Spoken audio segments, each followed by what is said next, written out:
नमस्ते दोस्तों, मैं अविनाश पटेल आप सभी का ई लर्निंग में हार्दिक स्वागत करता हूं। आज हम इस वीडियो की सहायता से हम इस धरती की संतति है कक्षा 10वीं हिंदी की किताब में जो पद्य पूरक पठन दिया गया है उसके बारे में यहाँ पे जानकारी लेने वाले हैं। तो चलिए शुरुआत करते हैं पहले पद्यांश से। पद्यांश नंबर 1, पहला पद्यांश यहाँ पे दिया है और सवाल इस प्रकार का दिया है, निम्नलिखित पद्यांश पढ़कर सूचनाओं के अनुसार कृतियां कीजिए। यहाँ पे हमें पद्यांश पढ़ना है और पद्यांश की सहायता से हमें यहाँ पर दी गई कृतियां सॉल्व करनी है। पद्यांश है हम उस धरती से लेकर के लड़के हैं यहाँ तक पद्यांश है।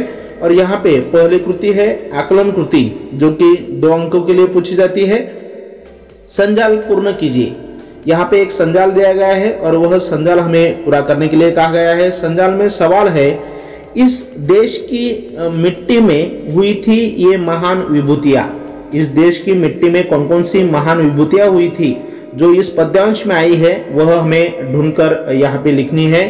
तो इस देश की मिट्टी में जो महान विभूतियां हुई थी उसमें पहला जो संजाल में पहला जवाब हम लिखेंगे वह है ध्रुव, नंबर 2 प्रहलाद, उसके बाद नंबर 3 भरत और नंबर 4 जयमल पत्ता।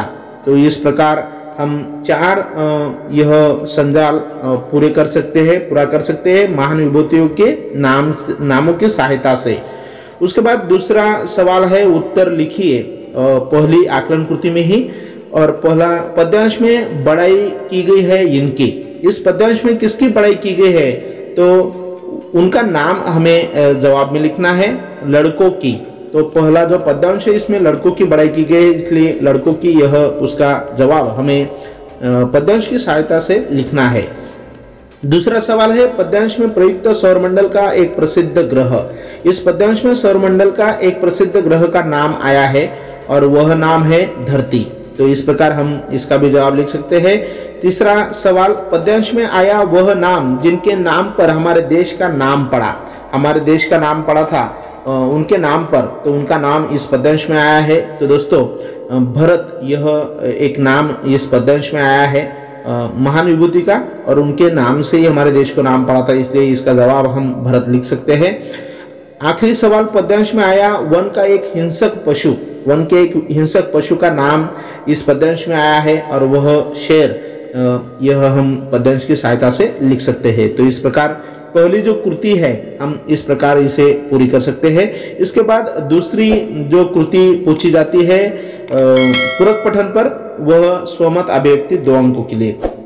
4 अंकों के लिए हमें पूरक पठन पर आधारित एक गद्य और पद्य दिया जाता है और दूसरी कृति उस पर आधारित जो हम अभी देखने जा रहे हैं स्वमत अभिव्यक्ति 2 अंकों के लिए। सवाल दिया है कव्वाली काव्य विधा के बारे में अपने विचार लिखिए। तो यह जो कव्वाली काव्य विधा है उसके बारे में हमारे विचार लिखने के लिए उन्होंने कहा है। तो इसमें हम लिख सकते हैं कि कव्वाली आम जनता से लेकर शिक्षित वर्ग तक की पसंद की एक लोकप्रिय काव्य विधा है। इसकी मुख्य विशेषता कव्वाली गीत प्रस्तुत करने वाले कलाकारों के बीच किसी विषय को लेकर नोक-झोंक होती है। इसमें प्रतियोगी कलाकार जब एक दूसरे की काव्य पंक्तियों पर नहले पर दहला जड़ते हैं तो श्रोताओं के मुंह से अनायास ही तारीफों की बरसात होने लगती है। श्रोता अच्छे कलाकारों की कव्वाली सुनने में पूरी रात गुजार देते हैं, फिर भी उनका मन नहीं भरता। कव्वालियों में कल्पना पक्ष प्रमुख होता है और उपमाओं की भरमार होती है। कव्वाली गायक किसी बात का उदाहरण देते देते कहीं भटक जाता है तो भी वह बड़ी खूबसूरती के साथ फिर अपने विषय पर लौट आता है। लोकप्रियता के कारण कव्वाली को कई फिल्मों में भी समाहित किया गया है। कव्वाली गायकों में से कुछ के नाम तो लोगों की जबान पर होते हैं। तो इस प्रकार हम कव्वाली काव्य विधा के बारे में हमारे विचार लिख सकते हैं 2 अंकों के लिए। इसके बाद दूसरा पद्यांश हम देखेंगे। पद्यांश क्रमांक 2, निम्नलिखित पद्यांश पढ़कर सूचनाओं के अनुसार कृतियां कीजिए। यहाँ पर पद्यांश जो दिया गया है दूसरा, उस पर भी हमें कृतियां सॉल्व करनी है। पहली कृति आकलन कृति, संजाल पूर्ण कीजिए। यहाँ पे संजाल के लिए सवाल दिया है खूब लड़ने वाली मर्दानी वीरांगनाएं। तो दूसरे पद्यांश में खूब लड़ने वाली मर्दानी वीरांगनाएं का नाम यहाँ पे आया है, वह हमें लिखना है। पहला नाम झांसी की रानी लक्ष्मीबाई यह आया है। दूसरा रजिया सुल्ताना, उसके बाद दुर्गावती, और चौथा जो है चांद बीवी। तो इस प्रकार हम पहला संजाल पूरा कर सकते हैं। दूसरा संजाल दिया है पौराणिक काल की 2 महान नारियां, उनके बारे में भी 2 महान नारियों के नाम यहाँ पे आए हैं दूसरे पद्यांश में। तो उसमें हम लिख सकते हैं पहला नाम सीता और दूसरा जो नाम है सावित्री, इस प्रकार।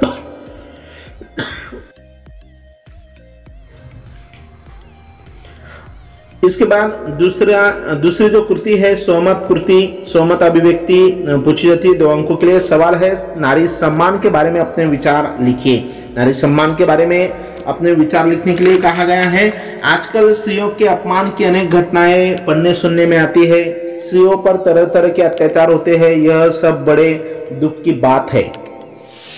हमारे देश में प्राचीन काल से नदियां का सम्मान करने की परंपरा है। हमारे देश में नदियों का सम्मान करने की परंपरा रही है। हमारे यहाँ नारी को देवी का सम्मान दिया जाता रहा है और उसकी पूजा करने की परंपरा रही है। दुर्गा, सरस्वती, लक्ष्मी, पार्वती, महाकाली आदि देवियों की हम श्रद्धा और भक्तिपूर्वक पूजा करते हैं।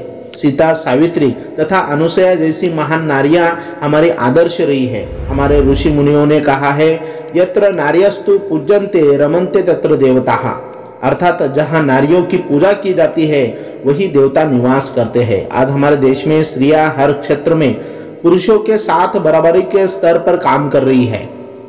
आज की नारी पहले की अपेक्षा अधिक जागरूक भी हो चुकी है।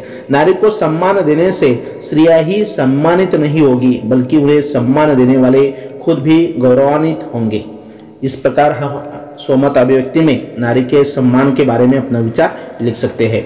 तीसरा जो पद्यांश है, पद्यांश क्रमांक 3 यहाँ पे दिया हुआ सवाल इस प्रकार, निम्नलिखित पद्यांश पढ़कर सूचनाओं के अनुसार कृतियां कीजिए।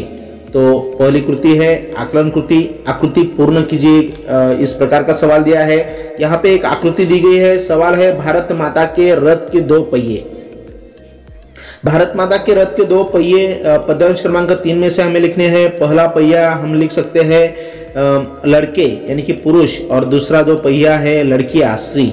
इस प्रकार दूसरी आकृति है इनसे ये बढ़ चढ़ कर नहीं, तो किनसे, तो इसमें हम लिख सकते हैं लड़कियों से लड़के बढ़ चढ़ कर नहीं, और दूसरा हम लिख सकते हैं कि लड़कों से लड़कियां बढ़ चढ़ कर नहीं। इस प्रकार हम दोनों आकृतियां पूरी कर सकते हैं। दूसरा जो सवाल है सोमत अभिव्यक्ति पर आधारित, स्त्री पुरुष समानता के बारे में अपने विचार लिखिए। स्त्री पुरुष समानता यह बहुत ही अच्छा विषय है और इसके बारे में हमारे विचार हमें यहाँ पे लिखने के लिए कहा गया है। दोस्तों 2 अंकों के लिए सोमत अभिव्यक्ति होती है, हमारे विचार हमारे ख्यालात हमें यहाँ पर लिखने होते हैं। तो इस प्रकार हम लिख सकते हैं। यह एक सराव के तौर पर हम देख रहे हैं, लेकिन जब हम एग्जाम देंगे, परीक्षा देने वाले हैं देंगे, तब हमें हमारे खुद के विचार वहाँ पे हमें लिखने होंगे और वह हम अच्छे तरीके से लिखेंगे, क्योंकि 2 अंक अगर हमें चाहिए तो उसे हमारे ढंग से हमें उसका जवाब लिखना होगा, हमारे विचार वहाँ पे हमें व्यक्त करने होंगे। तो इस प्रकार हम लिख सकते हैं। मनुष्य के जीवन में गृहस्थ आश्रम को सबसे ज्यादा महत्वपूर्ण माना गया है। गृहस्थ जीवन में पुरुष और स्त्रियां दोनों का अपने अपने जगह महत्व होता है। कहावत है, गृहस्थी रूपी गाड़ी पुरुष और स्त्री रूपी 2 पहियों पर चलती है। दोनों पहियों को समान रूप से महत्व दिया जाता है। प्राचीन काल में नारी और पुरुष में कोई भेद नहीं किया जाता। कालांतर में नारी का महत्व लगातार कम होता गया। मध्य युग में नारी की हालत काफी खराब थी। उसके बाद किंतु आज उसकी वैसी स्थिति नहीं है। शिक्षा के प्रसार के कारण आज की नारी का जीवन पूरी तरह बदल गया है। आज की नारी जीवन के प्रत्येक क्षेत्र में पुरुषों के साथ कंधे से कंधा मिलाकर कार्य कर रही है। वह शिक्षा, विज्ञान, चिकित्सा, खेलकूद, फिल्म उद्योग, प्रशासन तथा राजनीति आदि सभी क्षेत्रों में कीर्तिमान स्थापित कर रही है। वह अपनी आजीविका स्वयं कमाकर अपने पैरों पर खड़ी होना सीख गई है और किसी भी माने वे वह पुरुषों से पीछे नहीं है। तो इस प्रकार स्त्री पुरुष समानता के बारे में हम लिख सकते हैं। तो दोस्तों इस प्रकार यह जो विधा थी कव्वाली विधा, इस पर हमने तीनों पद्यांश पर आधारित कृतियां यहाँ पर देखी है।